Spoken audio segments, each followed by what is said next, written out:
और पुलिस जो ये कह रही है कि आइलम मोहम्मद पर मैंने FIR नहीं किया, बल्कि मुस्लिम लड़के जो जुलूस में थे उन्होंने नॉन मुस्लिम के धार्मिक बैनर को फाड़ा है, उस पर मुकदमा हुआ। तो भैया वो वीडियो दिखा दीजिए, तो धार्मिक बैनर फाड़ा है, हुड़दंग मचाया, बैनर फाड़ा, इत्यादि इत्यादि। तो जब दलितों का जुलूस निकलेगा, बाबा साहब अम्बेडकर की जयंती मनाई जाएगी, हमले होंगे, हुए हैं, हो रहे हैं, प्रमाणित हुए हैं। और जो हमला करने वाला होगा उसके बचाव में अनेकों तर्क दिए जाएंगे और SC ST के नौजवानों को गिरफ्तार किया जाएगा। क्या शब्बीरपुर की घटना हिंदू मुसलमान की घटना थी क्या? वहां क्या था?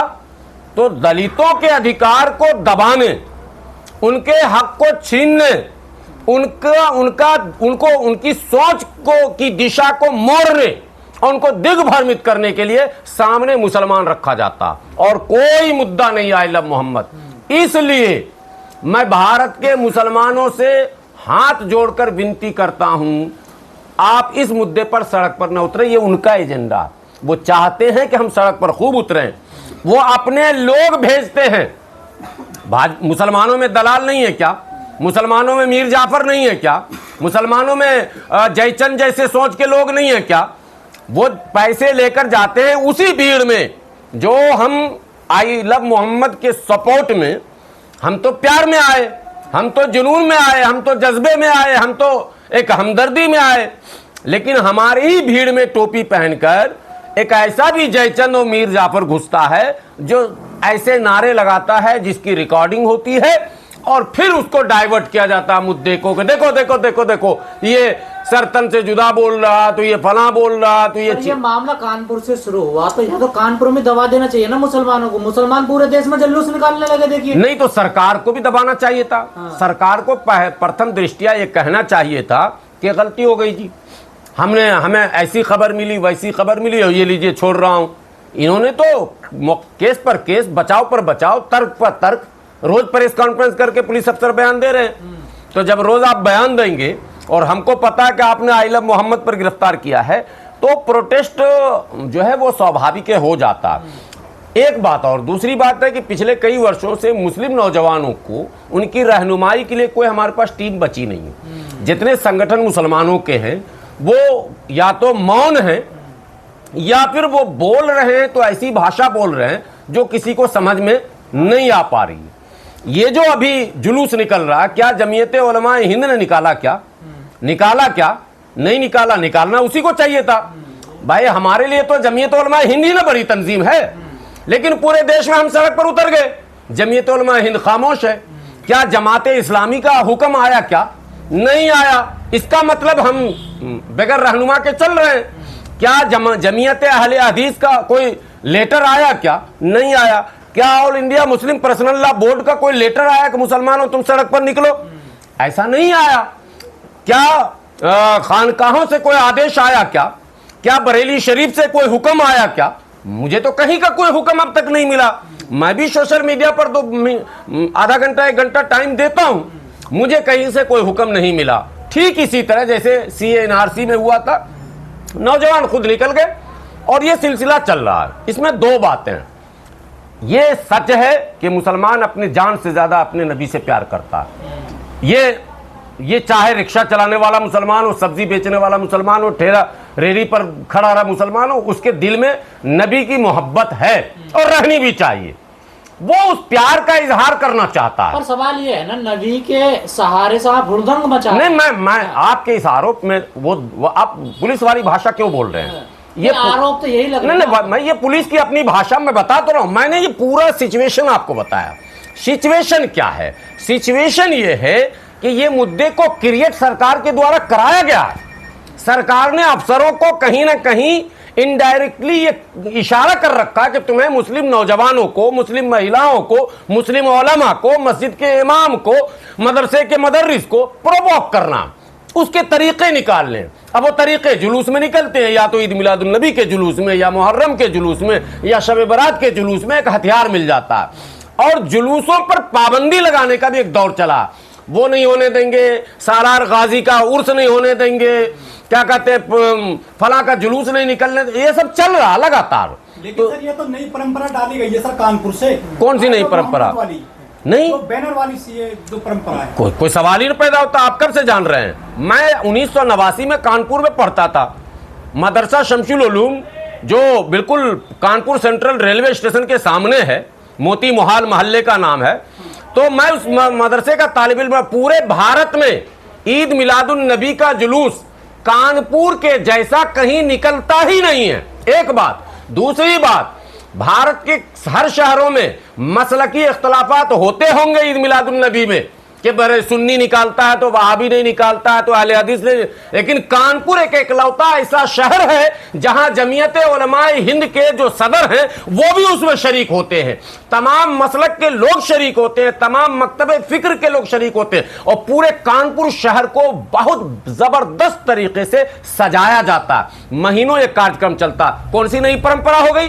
जहां नहीं होता हो वहां अगर शुरू किया जाए तो हम आपको मानेंगे नहीं परंपरा। मैं कह रहा हूं 80 के दशक की बात कर रहा हूं, जब मैं तालिब इल्म था, बच्चा था, जो साज सज्जा मैंने ईद मिलादुन नबी पर कानपुर में देखी, जो गेटे उसके बनते थे, तोड़न द्वार, उसमें कबूतर ओरिजिनल रखे जाते थे, ऊंटों के जुलूस, घोड़े के जुलूस, ये सारे हाथियों के जुलूस, मैंने ये सारे देख रखे हैं। क्या मतलब चमनगंज, बेकनगंज, करनाइजगंज, फतेहपुरगंज, मूलगंज, नई सड़क, माने जितने इलाके हैं सारे जगमग जगमग करते थे, हफ्तों सजाया जाता था, मेहनत किया जाता था।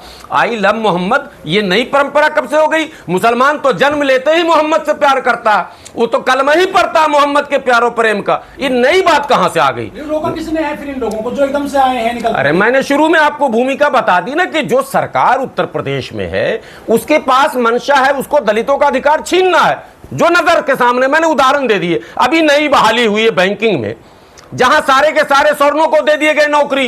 अब आप दलित आदिवासी अपने नौकरी की बात ना करे बल्कि मुसलमान के खिलाफ खड़ा हो जाए। देखो देखो 2047 तक जो है इस्लामी राष्ट्र होने वाला, अब बेचारा जो अपना अधिकार मांगता वो उनके साथ खड़ा होकर लड़ रहा हमारे खिलाफ। भैया ये उनका एजेंडा है, आपको अपने अधिकार से वंचित रखने के लिए वो हर हाल में धार्मिक मुद्दे रखेंगे। देखिए दो इशू है, एक कॉमनल एक कॉमन, इसको याद रखिए। जब तक 3 तलाक, क्या कहते हैं, शरिया, पर्सनल लॉ बोर्ड, वो यूसीसी, बात समझे ना, मस्जिद, बाबरी को शहीद करने के बाद पेट नहीं भरा तो अब आ जाओ, क्या कहते हैं, मथुरा, अब आ जाओ काशी, अब आ जाओ फला, अब आ जाओ संभल, मस्जिद, मंदिर, बिया, बॉर्डर और बाबरी, ये 3 मुद्दे पहले इनके थे। बिया मतलब वही तलाक और शाहबानो और पर्सनल लॉ बोर्ड, बिया, बाबरी और क्या कहते हैं बॉर्डर, हिंदुस्तान पाकिस्तान कर देगा 2 मिनट में, भारत पाकिस्तान, और मुसलमानों को जबरदस्ती पाकिस्तान के खेमे में डाल देगा। मुसलमान अपनी शहादत दे रहा। अभी ऑपरेशन सिंदूर में 3 मुस्लिम शहीद हुए, ठीक है। छपरा में परसों प्रोग्राम करके आया हूं, छपरा में जो है इम्तियाज सलमानी शहीद हुए ऑपरेशन सिंदूर में। तो हम तो शहादत दे रहे हैं और हमें जबरन उसके खेमे में डाला जाता है। भारत पाकिस्तान युद्ध हुआ, टेंशन यहां, आतंकवादी हमला हुआ, ये एक गैंग आया, भगवा गमछा रखा और मुसलमानों के होटलों पर हमला शुरू कर। क्या मतलब था ये? क्यों ऐसा हुआ? आप आतंकवाद के खिलाफ लड़ेंगे या हमारे खिलाफ लड़ेंगे? मसला यहां फंस रहा है। तो मैं भारत के पिछड़ों, दलितों, आदिवासियों से ये विनती करता हूं, आप इस एजेंडे को समझो। अगर कॉमनल पॉलिटिक्स होगा आपका भी नुकसान होगा, आपका ही नुकसान होगा। कॉमन इशू, रोजी रोटी, पढ़ाई लिखाई, दवाई, कमाई, सड़क, बिजली, पानी, आवास, नौकरी और आबादी के अनुपात में हिस्सेदारी, इस मुद्दे पर जब संघर्ष करेंगे तब हम इनको काउंटर करेंगे। हम अगर मुसलमान का आबादी बढ़ रहा है तो इसका 4 गो बिया हो रहा है, तो इसका 40 गो बच्चा हो रहा है, तो ये फला हो रहा है, तो रोहिंग्या आ गया, तो बांग्लादेश, इस मुद्दे पर अगर आप उलझेंगे, ये उलझाए जा रहे हैं। पूरे बिहार में SIR हो गया, रिपोर्टें आ गई कि नहीं आ गई? रिपोर्टें आ गई ना। कितने मिले आतंकवादी, कितने बांग्लादेशी मिले, कितने रोहिंग्याई मिले? आप पत्रकार हैं, बताओ। मैं चैलेंज करता हूं चुनाव आयोग को, बताए कितने रोहिंग्याई मिले? भाई लाओ ना सामने, हम भी तो देखना चाहते हैं कितने रोहिंग्या और बांग्लादेशी मिले। आप सिर्फ भोले भाले हिंदू भाइयों को मन बरगला रहे हैं कि रोहिंग्या आ गया तो बांग्लादेशी आ गया। बिल्कुल गलत। आपने उस रोहिंग्या और बांग्लादेशी के आड़ में दलितों, पिछड़ों और आदिवासियों के वोट को काट दिया। आपने एक एक मकान में 600 वोट बढ़वा दिया। आपने सवर्णों के वोट को जबरन बढ़ाया। ये भाजपा समर्थित वोटों को जबरन बढ़ाया। तो ये खेल समझना होगा आपको। आप अगर नहीं समझते हैं तो भाई हम समझा भी नहीं सकते हैं। लेकिन सच्चाई यही है, आई लव मोहम्मद एक माने टूल्स की तरह इस्तेमाल किया गया सरकार की तरफ से ध्रुवीकरण के लिए। वरना आई लव मोहम्मद या आई लव जय श्री राम या आई लव महादेव या आई लव तथागत बुद्ध या आई लव वाहे गुरु, कल को वाहे गुरु या वाहे गुरु की खालसा वाहे गुरु की फतेह जो वो नारा लगाते हैं हमारे सिख भाई, तो कल को उन पे भी मुकदमा कीजिएगा आप। मतलब जब उस भारत के संविधान में धार्मिक स्वतंत्रता है तो फिर आप धर्म के मामले में पुलिस वाले टांग क्यों अड़ाते हैं? पर यह भी कहा जाता है कि धार्मिक मामला जो होता है वो अपने घर के अंदर तक सीमित। नो, भारत में सारे मामले सड़क पर। आप झूठ का नमाज सड़क पर नहीं पढ़ने देंगे। चलो मेरे साथ, अभी सारे पंडाल सड़क पर लगा रखे हैं दुर्गा पूजा में। अभी दुर्गा पूजा तो आप छोड़िए, अभी विश्वकर्मा पूजा था ना, यही लक्ष्मी नगर पीछे क्या कहते हैं, अरे नहीं, ललिता पार्क में सड़कें बंद थी, तमाम सड़कों को बंद कर दिया। कांवरिया का तो छोड़ दो, वो तो पूरा भारत ही बंद कर दिया जा रहा। तमाम त्योहार हिंदुओं के, सिखों के, ईसाइयों के, मुसलमानों के सड़क पर होते हैं। जबरदस्ती तुम नमाज नहीं पढ़ोगे, ठीक भैया हम तो नहीं पढ़ेंगे, हम तो सरेंडर कर गए। लेकिन दलितों, आदिवासियों, पिछड़ों, तुम बताओ तुम्हारा क्या होगा? तुम्हारे जुलूसों पर भी हमले हो रहे हैं। बाबा साहब अंबेडकर की जयंती पर 100 बार हमले हो चुके हैं, 100 बार हो चुके हैं। उत्तर प्रदेश में कई घटनाएं घटी हैं। उसका क्या जवाब दोगे? तुमको भी माइंड वॉश किया जाता रामदास अठावले की तरह। तुमको भी कहा जाता है कि मोदी जी जो है अगर नहीं रहेंगे तो इस्लाम आ जाएगा। मोदी जी इतने दिनों से नहीं थे तो मतलब इस्लामी राष्ट्र नहीं हुआ। जब औरंगजेब था तब तो इस्लामी राष्ट्र नहीं हुआ, जब अकबर था तब तो इस्लामी राष्ट्र नहीं हुआ, जब तुगलक था, खिलजी था, बलबन था, तब तो इस्लामिक राष्ट्र नहीं हुआ। और अब जब नेहरू आ गए, नेहरू के बाद कितने ब्राह्मण आ गए, उसके बाद मोदी जी आए 100 ब्राह्मण के बाद, और अब हिंदू खतरे में आ गया। ये बिल्कुल कोरा बकवास है। इन शब्दों से बचने की जरूरत है। लेकिन सर जो मुकदमे दर्ज हो रहे हैं युवाओं पर, उनका क्या होगा? तो जीवन बर्बाद हो जाएगा। जीवन बर्बाद तो सारी सरकारें हमारी कर ही रही हैं। अभी तो आजम खान को नहीं देखे क्या हुआ, जीवन बर्बाद ना कर दिया आपने। कौन, किसका जीवन बर्बाद नहीं हो रहा? यही तो मैं अपने मुस्लिम सरबराहों से कहता हूं कि आप समझाइए नौजवानों को। अभी वक्त है संयम के साथ पढ़ने लिखने, तिजारत पर ध्यान देने और थोड़ा दब कर रहने। जो सच्चाई है ना वो सामने आ जाएगा देर सवेर। ये तो कह रहे थे हम सभी हिंदू एक हैं। इनके कई बाबा जो है गाड़ियों पर हिंदू लिखवा रहे थे, स्टिकर लगवा रहे थे। एक बाबा इनके यात्रा कर रहे थे, जाति मिटाना है, हिंदू को एक करना। और उसी बीच में एक यादव कथावाचक को इन्होंने ही पीट दिया। और पीटा तो पीटा, जो किया मुंडन भी ठीक था। उसके बाद जो हुआ वो मैं कैमरे पर बोलना भी नहीं चाहता हूं। पंडिताइन के मुंह से पवित्र करवा दिया। मतलब अब हमको कह रहे यार हमने कहां किया? आज तक भारत के इतिहास में किसी मुसलमान ने किसी दलित को पकड़ के इस तरह से हरदी चूना करवाया क्या? झगड़े हो गए होंगे जमीन को लेकर, अलग मसला। झगड़े हो गए होंगे किसी मसले को लेकर, अलग मसला।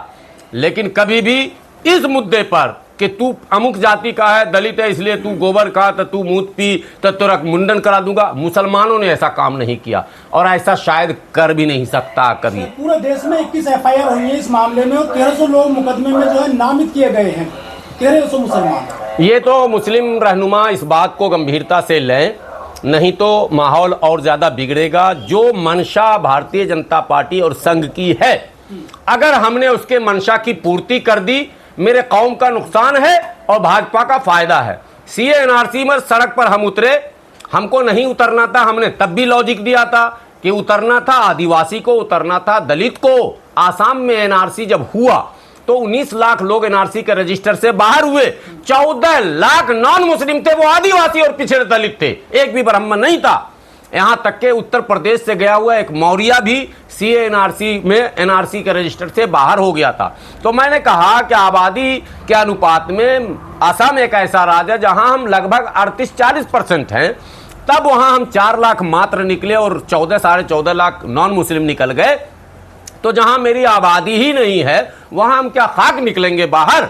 तो आदिवासी निशाने पर है तो आदिवासी लीडर को कहिए आगे आने, दलित निशाने पर है, क्या कहते हैं, और उसके लिए मैंने तर्क दिया था। एनआरसी में इन्होंने क्या रखा पता आपको? Revenue record. मैंने रामविलास पासवान जी से भी कहा था, उस जमाने में चले गए दुनिया से वो। रेवेन्यू रिकॉर्ड, बिहार में एक डोम जाती है 90% उसके पास रेवेन्यू रिकॉर्ड नहीं है, मुसर के पास 90% रेवेन्यू रिकॉर्ड नहीं है, चमार के पास 50% रेवेन्यू रिकॉर्ड नहीं है, वो पट्टे पर बसे हुए हैं। बिहार की बात मैं कर रहा हूं। तो ऐसे में जिनके पास रेवेन्यू रिकॉर्ड नहीं है एनआरसी में, तो वही बाहर हो जाएंगे। उनको आंदोलन करना था, आंदोलन मुसलमान करने लग गए। भाजपा को फायदा मिल गया। 2019 में अगर हम सड़क पर ना उतरते, आदिवासी उतरते और दलित उतरते, सरकार चली जाती। हम उतरे इसलिए सरकार बच गई। फिर 24 में अभी सरकार 240 पे आ गई है। अब इनको परेशानी फिर बढ़ रही है कि 303 से 240 पर कैसे आ गए। लेकिन सर इसके लिए ये मुद्दा बनाया जा रहा है। देश के लोगों, धार्मिक मुद्दे में न पड़िए, सब आप नमाज पढ़िए, रोजा रखिए, पूजा कीजिए, वाहे गुरु की जाप कीजिए, आप जो करना कीजिए यार, धार्मिक स्वतंत्रता अपना, आपकी आस्था आप कीजिए, लेकिन धर्म के नाम पर लड़िए नहीं। धर्म लड़ना नहीं सिखाता, धर्म जोड़ना सिखाता है, प्यार प्रेम का संदेश देता है, मसावात का पैगाम देता है, अमन का पैगाम देता है। आप धर्म के नाम पर लड़ रहे हैं साहब, और लड़ा रहा कोई भी लड़ रहे हैं।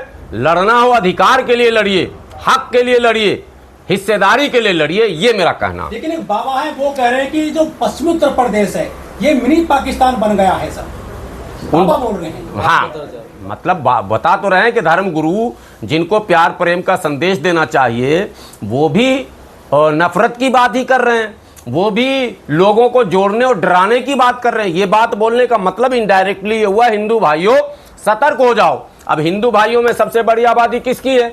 पिछड़े और दलितों की है। वो उन्हीं को कहते तुम सतर्क हो जाओ, मियाँ से दूर हो जाओ, ये तो मिनी पाकिस्तान बन रहा, और मारो और काटो और दंगा करो, कम करो, अरेस्ट करो, कुछ भी करो, मगर इनको काबू में करो। ये इनका पैगाम है। हर मुद्दे को एक नज़र से नहीं देखा जा सकता। मुद्दे जब भी सामने आते हैं तो जहन में आपको ये बात रखनी है कि इस मुद्दे को पैदा किसने किया, इस मुद्दे का जन्म कैसे हो गया। आलम मोहम्मद का, हाँ, कोई भी इसके अलावा भी कई मुद्दे हैं हमारे पास, जिसका जन्म आखिर हुआ कैसे, ये एक महत्वपूर्ण विषय है चिंतन का, मंथन का, समझने का, सोचने का।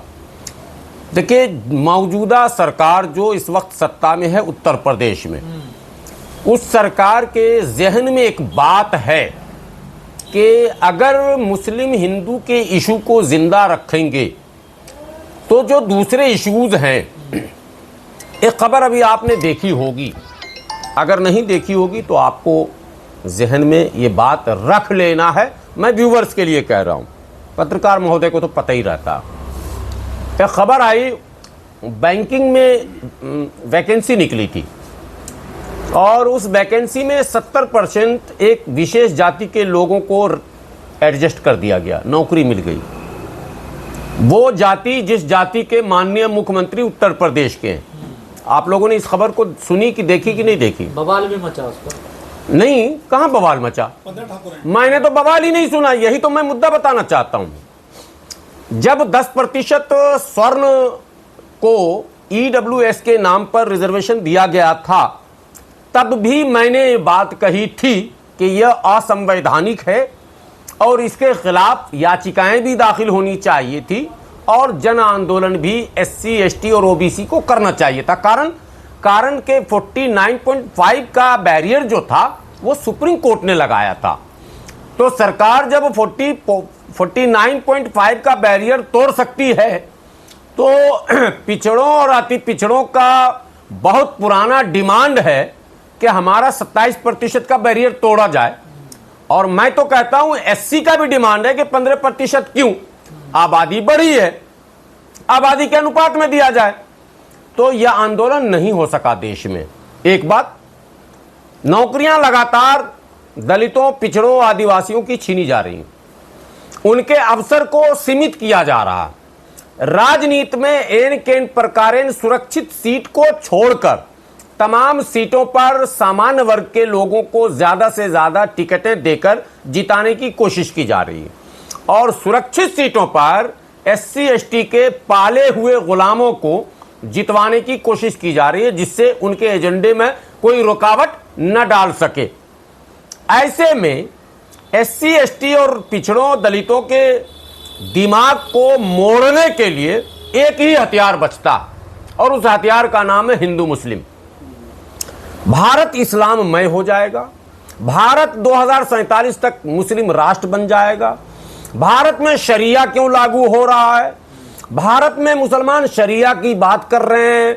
भाई मुसलमान की जनसंख्या बढ़ रही है, भाई बिहार और यूपी में रोहिंग्या और बांग्लादेशी घुसपैठिए बढ़ गए हैं, भाई SIR करा के उसको ढूंढो कहां पर है, भाई मुसलमान IS क्यों बनने लग रहे हैं, इत्यादि इत्यादि। मदरसे में कौन सी शिक्षा हो रही है, छापामारी करो जरा, आतंकवादियों का अड्डा बन गया, इत्यादि इत्यादि। सोशल मीडिया पर देखेंगे पिछड़े दलित और आदिवासी के लड़के नौजवान पढ़े लिखे उनके पक्ष में टिप्पणी करते हैं, हाँ इस मुल्ले को तो सीधा करना जरूरी है, तुमको तो पहले ही पाकिस्तान दे दिया 47 में, तुम अब क्या कर रहे हो, तुमको तो फला कर दिया, तुम 40 बच्चे क्यों पैदा करते हो। एकदम मतलब आधारहीन जो दलित, जो आदिवासी, जो पिछड़े ये कमेंट कर रहे हैं। मैं उनसे पूछता हूं उनके पड़ोस में कोई 40 बच्चे की मां या 40 बच्चे का बाप मुसलमान है क्या?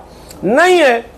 रही बात एक से अधिक विवाह का, 1000 उदाहरण हिंदुओं में है। मुलायम सिंह यादव खुद 2 विवाह किए हुए थे, रामविलास पासवान खुद 2 विवाह किए हुए हैं। ये तो बड़े चेहरों की बात मैं कर रहा हूं, छोटे चेहरे मोहल्ले टोले में हमारे साथ एक लड़का वो 3 शादी किए हुए, ठीक है। नॉन मुस्लिम की बात कर रहा हूं, मुसलमान को छोड़ दीजिए, तो बेचारा पहले ही बदनाम है। तो ये जो ब्रेन वॉश वाली टीम है, इसको हमेशा एक्टिव रखने के लिए नए नए मुद्दे गढ़े जाते हैं, और उन्हीं नए मुद्दों में आई लव मोहम्मद ये कोई मसला नहीं। हम जय भीम बोलते हैं, वो भी जय श्री राम बोलते हैं। जब भारत के संविधान में धार्मिक स्वतंत्रता है और ये आजादी है कि आप चाहे जिस धर्म को माने, ये आपका अपना इख्तियार है। आप आई लव श्री राम लिखें, आप आई लव जय महादेव लिखें, नहीं लिखेंगे। अब देखा देखी अभी चल रहा, देखा कि नहीं आप लोगों ने? अरे हमारी नकल कब तक करोगे भैया मेरे, कब तक करोगे? अब जब हमने आई लव मोहम्मद का बैनर लगाया तो ये लगा रहे हैं आई लव महादेव। अरे हमने कब मना किया आपको? लेकिन सब चीज मेरे ही नकल क्यों करने लग रहे हो?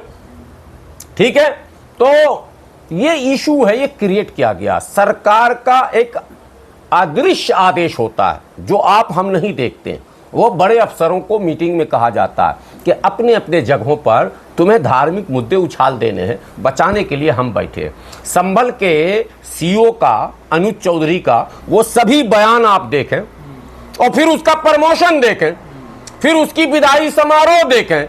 ये दर्शाता है इस बात को कि कहीं ना कहीं सत्ता में बैठे लोग ऐसे अफसरों को पुश कर रहे हैं, ऐसे अफसरों को का मनोबल बढ़ा रहे हैं। उसी में से एक अफसर वो द्विवेदी, त्रिवेदी, चतुर्वेदी कौन, जो कानपुर के कमिश्नर थे, उन्होंने मुकदमा कर दिया। जब मुकदमा हो गया, हंगामे हो गए, तो उनका बयान FIR की कॉपी फाड़ दी गई। लेकिन कॉपी की नकल कहीं ना कहीं है, बता दूं, शायद कि मेरे पास भी है, कि आई लव मोहम्मद का जिक्र उसमें है, ठीक है। लेकिन बाद में इन्होंने कहा